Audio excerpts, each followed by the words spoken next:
મુખ્ય ચર્ચા કરશું. આરસીએમ કરવાનું પહેલું કારણ, હું જ્યારે 11 વર્ષનો હતો ને ત્યારે મારા પપ્પા દુનિયા છોડીને જતા રહ્યા અને એક એવા ગરીબ પરિવારમાં મારો જન્મ થયો. મેં વાત કરી ને કે ભાઈ ગરીબ પરિવારમાં જન્મવું એ આપણા હાથની વાત નથી. માણસ જન્મ ગમે ત્યારે લઈ લે. અને બિલ ગેટ્સના શબ્દોમાં તમને કહું તો એમને હું એક બુક વાંચતો હતો, એમાં લખેલું હતું કે ભાઈ માણસ જ્યારે જન્મે ત્યારે નો ડાઉટ એ ગરીબ હોય, પણ જ્યારે એના મા બાપ વૃદ્ધ થાય ત્યારે માણસ અમીર બની જવું જોઈએ. અને બિલ ગેટ્સનું જીવન તમે વાંચજો, એની પાસે કંઈ હતું નહીં. 5 થી 2 વર્ષ પહેલા દુનિયાના ટોપ 10 નહીં ટોપ 1 માં એમનું નામ હતું. તો આ દુનિયામાં માણસ ધારે કરી શકે, પણ શા માટે નથી કરી શકતો? કે ભાઈ એને કોઈ યોગ્ય પ્લેટફોર્મ નથી મળતું. એટલા માટે માણસ, એક્ઝામ્પલ સેલડે સાહેબના શબ્દોમાં બીજી વાત એ તમને કહું, સેલડે સાહેબ કહે છે આપણા બધાના ગ્રેટ અપલાઈન, એમના માટે જોરદાર તાલી. આપણા બધાના ગ્રેટ ગુરુ એવા હરીશભાઈ ઠુમર માટે જોરદાર તાલી. સેલડે સાહેબના શબ્દોમાં તમને કહું તો સેલડે સાહેબ એવું કહે છે કે ભાઈ ભારતની અંદર કોઈ પ્રતિભાઓની ખામી છે જ નહીં. દરેકની અંદર પ્રતિભાઓ છે, દરેકની અંદર સ્કિલ છે, પણ એમને કોઈ યોગ્ય પ્લેટફોર્મ નથી મળતું ને એને કારણે માણસ આજે દર ગદર આડાઅવળા તમને કંઈક સ્કિલ પ્રમાણે કાર્ય કરે છે. જ્યારે આરસીએમ છે ને સાહેબ, એ આપણા માટે એક પ્લેટફોર્મ છે. મેં પણ મારા જીવનની શરૂઆત કરી ત્યારે મારો અભ્યાસ 8 પાસ છે. હું તમને પેલા ઓપન વાત કરું એટલે જેથી કરીને તમને બધાને ખ્યાલ આવે. તમે બેન 700 હું 8 ભણેલો છું, કાંઈ ચિંતા નહીં કરવાની. અમારે રમેશભાઈ કહે કે ભણેલા તો છે ને ભાડે મળે, અને રિયલ એવું જ છે. મારે ત્યાં ગીર સોમનાથમાં છે ને 2 શોપ છે, તો ત્યાં હું એમને નથી સંભાળતો, બેન સંભાળે છે. અને આજે આપણે જોઈએ છે દરેક ફિલ્ડમાં ભણેલા લોકો ક્યાંક ને ક્યાંક જોબ કરે છે, પણ આ દુનિયાની અંદર એ જ લોકો જીત્યા છે કે જે બિઝનેસ કરે છે. દુનિયાના તમામ સપનાઓ તમારા પૂરા કરે. અને નોકરી એવી વસ્તુ છે ને, એ લોકો કે ભાઈ નોકરી એક એવી વસ્તુ છે કે જે ગરીબ તમને રહેવા નથી, અમીર તમને બનવા નથી, બરોબર વચ્ચે રાખે. એ અમીર બનવા નથી, ગરીબ ન રહેવા દે.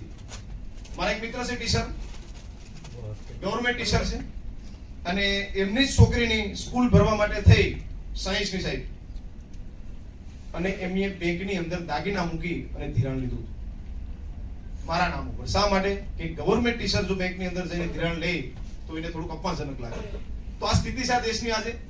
પણ વાત જાય આપણે મૂળ તરફ વાત ઉપર, કે જ્યારે હું 11 વર્ષનો હતો મારા પપ્પા દુનિયા છોડીને જતા રહ્યા હતા. ગરીબાઈ એટલી હદે કે તમે કોઈ વાત ન પૂછો, એ તરફ આપણે જાય તો ઘણી બધી ચર્ચાઓ થઈ. પણ આજનો મારો મુખ્ય પર્પઝ એ જ છે કે ભાઈ માણસ રાત દિવસ મહેનત કરે છે પૈસા માટે. હા, શું ખોટું? તો આરસીમાં આપણને ટોટલ 4 વસ્તુ આપે છે. જો કે એમ તો આપણે ગણીએ તો ઘણી બધી, આજે મુખ્ય જે 4 વસ્તુ રહીને એના ઉપર આપણે મુખ્ય ચર્ચા આજની રાખશું. આરસીએમ પહેલું આપણને આપે છે આરોગ્ય, બીજું આપે છે પૈસા, ત્રીજું આપણને આપે છે સન્માન, અને ચોથું આપે છે આપણને સુરક્ષા. અને હજુ એક 5મું લખી નાખું, એ છે સંસ્કાર. આ 5 વસ્તુ આપણને આરસીએમ આપે છે. તો આપણે પહેલા પોઈન્ટને સમજીએ. આજે આ મીટિંગની અંદર આરોગ્ય માટે કેટલા લોકો આવ્યા કે જે લોકો હેલ્થને માને છે? એ હાથ ઉપર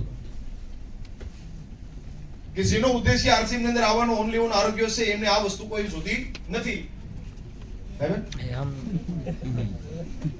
તો બધી જોતી તો બધા મુદ્દા ઉપર આપણે ચર્ચા કરીએ. પણ જે લોકો, એમાં શું છે, અમે પણ શરૂઆત જ્યારે કે અમને એ સવાલ પૂછવામાં આવતો ને બેન, તો અમે આના ઉપર જ આમ દોઢા થઈને હાથ ઊંચો કરતા.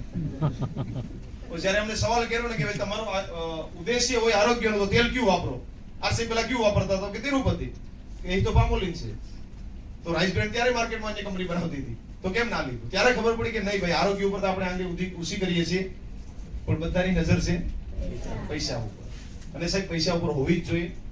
ઓલી કહેવત છે ને કે ના ઉસાફિર ના મુસાફિર સબસે બડા હે પૈસા. માણસના હાથમાં પૈસો ન હોય ને સાહેબ, મેં તો એમાંથી પસાર થયો, મને ખ્યાલ છે. મેં 2 જીવન જોયા. એક પૈસા વગરનું જોયું, અને આરસીએમ મળ્યું પછી પૈસા વાળું જીવન જોયું. પણ પૈસા વગરનું જે કંઈ જીવન રહ્યું ને સાહેબ, એટલી હદે તકલીફો આપે છે કે તમે વાત ન પૂછો. તો આરોગ્ય માટે જે લોકો આવ્યા છે એમને બીજું કાંઈ કરવાનું નથી. જે લોકોનો ઉદ્દેશ્ય આરસીએમ ની અંદર ઓનલી ઓન આરોગ્ય હોય છે,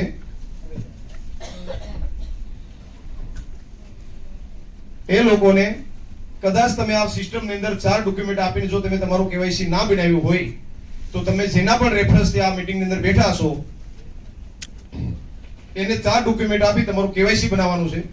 અને કેવાયસી બન્યા પછી સવારના બ્રશથી લઈ સાંજના તેલ સુધીનો તમામ સામાન આરસીએમ ની દુકાનેથી લેવાનો હોય. આવો રેગ્યુલર 100 મહિના તમે સામાન વાપરશો એટલે તમારા ઘરની અંદર લગભગ મેક્સિમમ આરોગ્ય આવી જશે. એમને બીજું કોઈ કાર્ય કરવાની જરૂર નથી. એમને નથી કોઈ સેમિનારમાં આવવાનું, એમને નથી જવું ભીલવાડાનું, એને નથી જવું રૂપાંતરણ યાત્રામાં, ક્યાંય કહેતા ક્યાંય નહીં. જેમ આપણે રાશન ખરીદી કરવી હોય તો રાશનનો પાસ આપણે કઢાવવો પડે. એ જ રીતે આરસીએમ ની અંદર શેર ડોક્યુમેન્ટ આપી અને આરસીએમ નું જ્યાં પણ પિકઅપ સેન્ટર હોય ત્યાં રેગ્યુલર તમામ સામાન બદલી નાખવાનો છે ઘરનો. અને તમામ સામાન વાપરશો એટલે 100% હું ગેરંટી સાથે કહી શકું કે તમારા પરિવાર અંદર આરોગ્ય આવી જશે. પણ આપણા બધાની ક્યાંક ને ક્યાંક નજર ક્યાં છે? પૈસા ઉપર. અને આ પૈસા ઉપર હોવી પણ જોઈએ. સેલડિયા સાહેબ કે પૈસાને પ્રેમ કરવાનો, ભલે નથી અલગ વસ્તુ છે, પણ એને પ્રેમ કરવાનો, એમનાથી ભાગવાનું નહીં. ક્યાં લેકે આયે થે, ક્યાં લેકે જાયેંગે, પૈસો હાથનો મેલ છે નહીં સાહેબ. પૃથ્વીના ગ્રહ ઉપર તમે રહેતા હોય ને તો ત્યાં માણસને પહેલી જરૂરિયાત પૈસાની પડે છે. એલિયન ઉપર આપણને ખ્યાલ નથી, ત્યાં લોકો કદાચ ઓક્સિજન લઈને જીવન જીવતા હોય, પણ પૃથ્વીના ગ્રહ ઉપર જો આપણે લેતા હોય ને તો ત્યાં તમારી શરૂઆત જ પૈસાથી થાય છે. અને પૈસાને હંમેશા પ્રેમ કરવાનો. પણ પૈસાનો સિદ્ધાંત શું છે એ થોડું આપણે સમજીએ. પૈસાનો પહેલો સિદ્ધાંત એ છે કે પૈસા કમાવા માટે થઈ અને માણસને કરવી પડે છે મહેનત. આ શું ખોટું? હું એક્ઝામ્પલ આપું. આપણા પાસે સુરેશભાઈ છે. સુરેશભાઈને સવાલ કરીએ આપણે. સુરેશભાઈ આજે ક્યાં ગયા હતા તમે? ઓફિસે. કેટલા વાગે ગયા હતા? 8 થી 8. કેટલું કમાણા? 1000 રૂપિયા. આપણી પાસે સુરેશભાઈ છે. સવારે પૈસા કમાવાનો સિદ્ધાંત તમને સમજાવું. સુરેશભાઈ સવારે 8 થી 8 ઓફિસે ગયા, જે કઈ એનામાં સ્કિલ હતી પ્રમાણે કામ કર્યું ત્યારે માણસ 1000 રૂપિયા કમાણા. હવે સુરેશભાઈને બીજો સવાલ છે. સુરેશભાઈ કાલે તમારે 8 થી 8 ઓફિસ જવાનું નથી, ઇન્કમ ઝીરો. આ પ્રકૃતિનો સિદ્ધાંત છે. મહેનત કર્યા સિવાય કઈ મળતું નથી. તો હવે આરસીએમ ની અંદર આપણે આવ્યા પૈસા કમાવા માટે, તો આરસીએમ ની અંદર કઈ એની ગતિવિધિઓ હશે ને. ઇલોક્શન ચાપડા કે આપણે મફતમાં તો આપશે જ નહીં, કારણ કે પૈસા કમાવાની રીત જ આ છે. કોઈ પણ જગ્યાએ મેં પણ મારા જીવનમાં 7 વર્ષ ઓટો રિક્ષા ચલાવી, તો સવારે 6 વાગે ઓટો રિક્ષા લઈને નીકળી જ જતો અને સાંજે 6 વાગે ઘરે આવ. તો પૈસા કમાવાની સીધી રીત છે. એ તો તમારી સ્કિલ પ્રમાણે છે કે તમે ઓફિસની અંદર કાર્ય કરતા હોય, તમે ડાયમંડની ઘંટી ઉપર બેસતા હોય, મારા જેવા કે ઓટો રિક્ષા ચલાવતા હોય, અન્ય જે કે પોતાની સ્કિલ પ્રમાણે માણસ મહેનત કરતા હોય. પણ પૈસા કમાવાનો સીધો સિદ્ધાંત છે મહેનત કરવી પડે. આરસીએમ ની અંદર પૈસા કમાવા હોય તો અહીં કેવી મહેનત છે?